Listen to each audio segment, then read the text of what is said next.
Okay, hello everyone. So today we will discuss this problem from HC Verma and हम बात करेंगे कि इस प्रॉब्लम को कितने तरह से कर सकते हैं ना कितने मेथड से कर सकते हैं and what should be the best way to solve this problem further इसमें क्या मॉडिफिकेशंस पॉसिबल है एग्जाम में किस तरह से घुमा सकता है उसके बारे में भी बात करेंगे. So let's see, a car traveling at 60 km per hour overtakes another car traveling at 42 km per hour assuming each car to be 5 meter long. Find the time taken during the overtake and the total road distance used for the overtake. Fine. So let me draw the road first. इस तरह से road है और दो car move कर रही है, car ए और car B. So car A का स्पीड ज़्यादा है. ओके, सो कार ए जो है वो 60 किलोमीटर पर आवर से मूव कर रही है और कार बी जो है वो कितने से मूव कर रही है 42 किलोमीटर पर आवर से. सो अब होगा क्या, देखो ये जो कार ए है उसका स्पीड ज़्यादा है तो ये धीरे धीरे कार बी के पास आएगा और इसे ओवरटेक करेगा. तो हमें निकालना ओवरटेकिंग का टाइम. ओवरटेकिंग का टाइम मतलब जब कार ए ने कार बी को ओवरटेक करना स्टार्ट किया और कितने टाइम में फाइनली ओवरटेक कर लिया. So let me draw the conditions. जैसे ये कार ए है, ये कब ओवरटेक करना स्टार्ट करेगा? जब कार ए का जो फ्रंट है, कार ए का जो फ्रंट है वो कार बी के बैक से सेम लाइन पे होगा, कोइंसाइड करेगा कह लो. सो सेम लाइन पे होगा, राइट. और ये कार अभी भी 42 से मूव कर रही है और ये कार 60 से मूव कर रही है और let's say time t is equal to 0 पे ओवरटेकिंग स्टार्ट हो गई और finally time t is equal to t पे उसने कार b को कंप्लीटली ओवरटेक कर लिया. ओवरटेक करने का मतलब है कि जो कार b है वो पीछे रह गई और कार a आगे निकल गई. इसका मतलब जस्ट ओवरटेक किया time t is equal to 0 पे. यही टाइम निकालना है हमें, राइट. सो अब देखते हैं कैसे निकालते हैं. सो मान लो 0 से t में अगर मैं कहूँ कार b ने कितना डिस्टेंस ट्रेवल किया, सो आपको कोई एक पॉइंट लेना पड़ेगा, राइट. जैसे आप एज्यूम कर लो कार b के फ्रंट में, जैसे मैं बात करूँ कार b का फ्रंट से मैं देख रहा हूँ. सो कार b का अगर मैं फ्रंट देखूँ तो उसने कितना डिस्टेंस ट्रेवल कर लिया, मैं मान रहा हूँ s डिस्टेंस ट्रेवल कर लिया. मैं फ्रंट से क्यों ले रहा हूँ, ऐसा कोई जरूरी नहीं है, आप चाहो तो बैक भी ले लो क्योंकि कार का खुद का एक लेंथ है. सो अगर आप कह रहे हो कि कार बी ने कितना मूव किया, सो आपको बताना पड़ेगा कि कार बी के कौन से पॉइंट ने कितना मूव किया. Actually every point on car B will move the same distance because that is travelling with all the points on car B are moving with a constant velocity which is 42 kilometre per hour. So कोई भी point पकड़ लो. अगर आप back से करना चाहते हो तो ये वाला जो डिस्टेंस होगा ना कार बी का बैक, ये वाला जो कार बी का पीछे वाला हिस्सा है वो भी एस डिस्टेंस ही मूव करेगा. कार बी का सेंटर से अगर लेना चाहते हो वो भी ले सकते हो, ये भी एस डिस्टेंस होगा. सब कुछ ऐसे. तो मैं ये वाला एस ले रहा हूँ, कार ए का कार बी का फ्रंट ने एस डिस्टेंस मूव किया. तो कार ए का फ्रंट कितना मूव करेगा? कार ए का जो फ्रंट होगा देखो वो एडिशनल, ये एस है और ये यहाँ. तो कार ए का front time T is equal to 0 पे यहाँ था और फाइनली यहाँ पहुंच गया. तो कितना डिस्टेंस है? ये 5 मीटर है. कार बी का लेंथ, ये कार ए का लेंथ 5 मीटर है और ये डिस्टेंस एस है. तो कार ए ने कितना मूव किया? S plus 5 S plus 10. तो distance travelled by car A, distance travelled by car B हमने निकाला एस. ठीक है. तो what is the distance travelled by car B? That is constant velocity से मूव कर रहा है ना, तो speed into time. So DB, जो डीबी होगा S is equal to speed कितना है 42 किलोमीटर पर आवर है, इसे 5/18 से मल्टीप्लाई कर दो मीटर पर सेकेंड में, ठीक है, इनटू टाइम टी. और S plus 10 is equal to कितना 60 इंटू 5/18 इंटू टाइम. ठीक है, दो इक्वेशन आ गई, दो वेरिएबल आ गए. नाउ अब हम इस इक्वेशन को सॉल्व करके हमें क्या चाहिए? टी चाहिए ना, तो टी निकाल लेते हैं.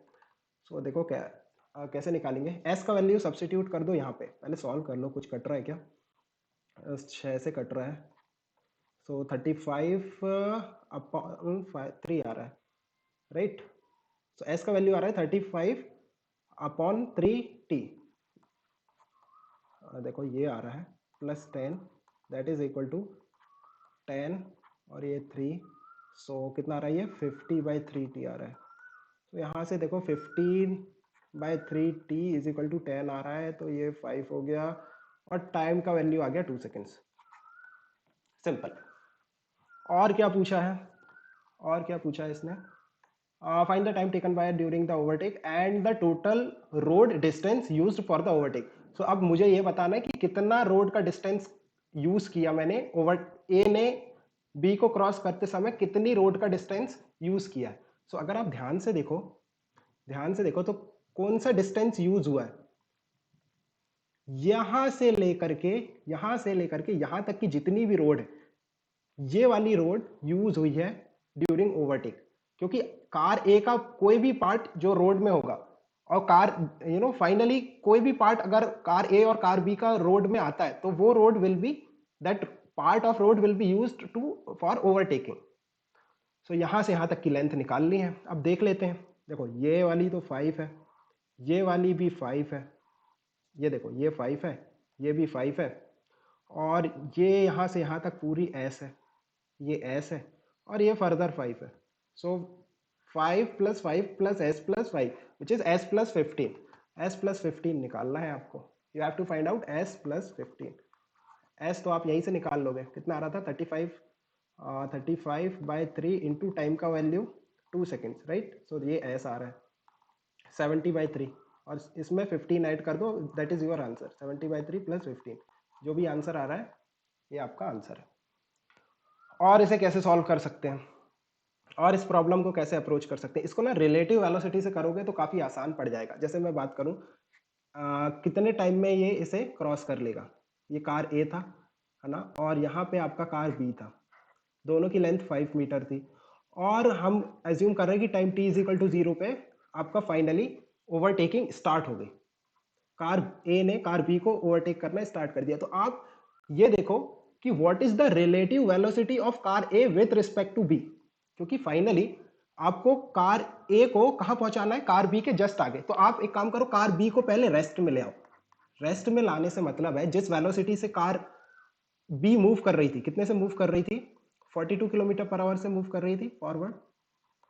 तो इसके फ्रेम ऑफ रेफरेंस से देखो, मतलब इस ये जब आप इसके फ्रेम ऑफ रेफरेंस में जाओगे तो ये रेस्ट में आ जाएगा, रिलेटिव वेलोसिटी का concept.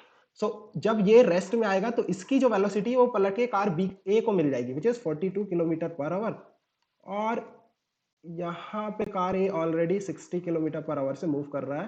So what is the relative velocity of car A with respect to B, that is 60 minus 42 which is 18 kilometre per hour.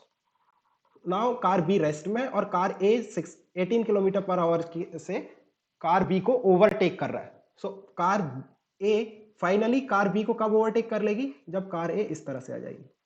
और नाउ आप कुछ भी निकाल लो, या तो बैक से कंपेयर कर लो, मतलब कार ए का बैक ले लो, या फिर कार ए का फ्रंट देख लो। सो अगेन हम फ्रंट ही लेते हैं। कार ए का फ्रंट कितना मूव कर जाएगा, let's say time t is equal to T पे ओवरटेकिंग कंप्लीट हो गई, ठीक है। ये time t is equal to 0 था, और time t is equal to T पे ओवरटेकिंग कंप्लीट हो गई। तो उस टाइम पे कार ए का जो फ्रंट है वो कितना मूव कर जाएगा, 5 प्लस 5, राइट, इतना ही मूव कर जाएगा। So distance travelled bye A, that is 10, और कितने वेलोसिटी से, 18 किलोमीटर पर आवर। 18 इंटू 5/18 करो तो 5 मीटर पर सेकेंड से मूव करना है, that is the relative velocity, ठीक है, वी ए बी।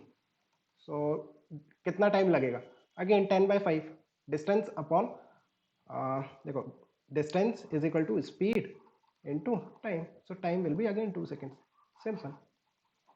सो ये बहुत आसान है टाइम निकालने के लिए, है ना। रिलेटिव वेलोसिटी का कंसेप्ट आसान है टाइम निकालने के लिए, बट आप इससे डिस्टेंस निकाल नहीं पाओगे कि कितना रोड का डिस्टेंस। ये रिलेटिव वेलोसिटी से ऐसा नहीं होगा कि आप ये कह दो ये 5 है, ये 5 है, ये 5 है, तो 15 मीटर का रोड नहीं। एक्चुअली में ऐसा नहीं है कि कार भी रेस्ट में है, वो भी मूव कर रही है। आपको उसका, आप यह कर सकते हो कि आप टाइम यहां से निकाल लो, फिर फाइनल डायग्राम इस तरह से बनाओ कि ये आपका इनिशियल पोजीशन था time t is equal to 0 पे। अगर आपने रिलेटिव वेलोसिटीज किया तो फिर आपको इस तरह से डायग्राम बनाना पड़ेगा। 2 सेकेंड बाद, है ना, ये b है, ये a है, 2 सेकेंड बाद क्या हुआ, ये 42 किलोमीटर पर आवर से मूव कर रही थी, तो आप इसकी 2 सेकेंड में कितना इसने मूव किया वो निकाल लो, कितना मूव किया होगा, 42 इंटू 5/18 इंटू 2, ये निकालो, तो ये आपको s मिल जाएगा। ये इस तरह से कार b आ जाएगा, ठीक है, और कार a यहाँ पे।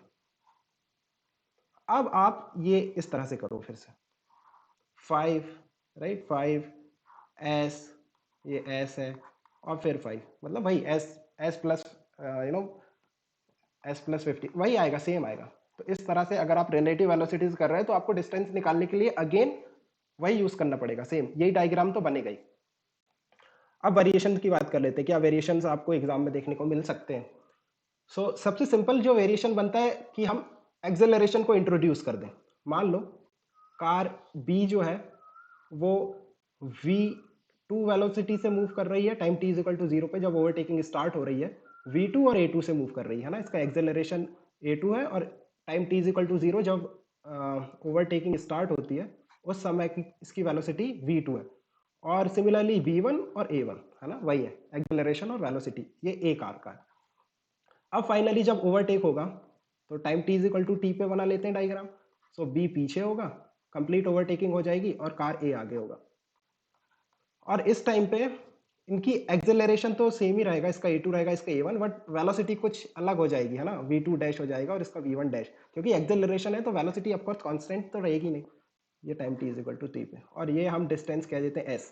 अगेन आपको फ्रंट का बैक का जहां का अच्छा लगता है वहां का कर लो, मैं फ्रंट से कर रहा हूँ, तो ये s है और ये 5 है और ये डिस्टेंस 5 है और ये भी 5 है। अब मुझे दो इक्वेशन बनानी है, मेरे पास दो वेरिएबल है, एक t जो कि मुझे निकालना है और एक s। देखो b ने कितना डिस्टेंस मूव किया टाइम t में, s, s will be you can say ut plus half of at square, v2 into t plus half of a2 into t square। अब बात करते हैं a ने कितना मूव किया, a का जो फ्रंट है ये यहां से लेकर के कहाँ पहुंच गया, s plus 5 plus 5 s plus 10 that is equal to v1t plus half of a1 into t का स्क्वायर। अगेन आपके पास दो इक्वेशन आ गई और दो वेरिएबल्स हैं, ये फर्स्ट है और ये सेकंड है। नाउ कैसे सॉल्व करना है, दिस इज s, यहां से s का वैल्यू निकाल के यहाँ पे सब्सटीट्यूट कर दो, that is v2t plus half of a2 into t square that is equal to sorry plus 10 that is v1t plus half of a1 into t square। now look at this equation, what are the unknown, सिर्फ t ही unknown है यहाँ पे। अगर आप देखो v2 दिया होगा, a2 दिया होगा, v1 दिया होगा, a1 दिया होगा, this is a quadratic equation in terms of t, so from here we can find out the value of t। Roots निकालने सिंपल इक्वेशन के, अगर दो रूट आते हैं तो you have to accept the positive root, उसके बाद t का जो भी पॉजिटिव रूट आएगा, लेट्स से t1, तो वहां उससे आप s निकालना, s will be v2 t1 plus half of a2 into t1 का स्क्वायर, यहां से s आ जाएगा। और फिर जो डिस्टेंस रोड का यूज हुआ है टू क्रॉसिंग के लिए या फिर ओवरटेकिंग के लिए, वो कितना होगा, s प्लस 5 प्लस 5 प्लस 5, जैसे हमने पहले किया था, ये 5 है ना, ये 5 है, ये s है और ये 5 है, तो s प्लस 15। ये बहुत सिंपल वेरिएशन था। Okay, I think video is getting too long. If you have any confusion, क्या हमने डिस्कस किया है, जो भी कंफ्यूजन है you can ask me in the Telegram group. Further if you need any help in any question, please send that to the telegram, the link we will get in the description। Okay, then take care, bye and best of luck for your exams।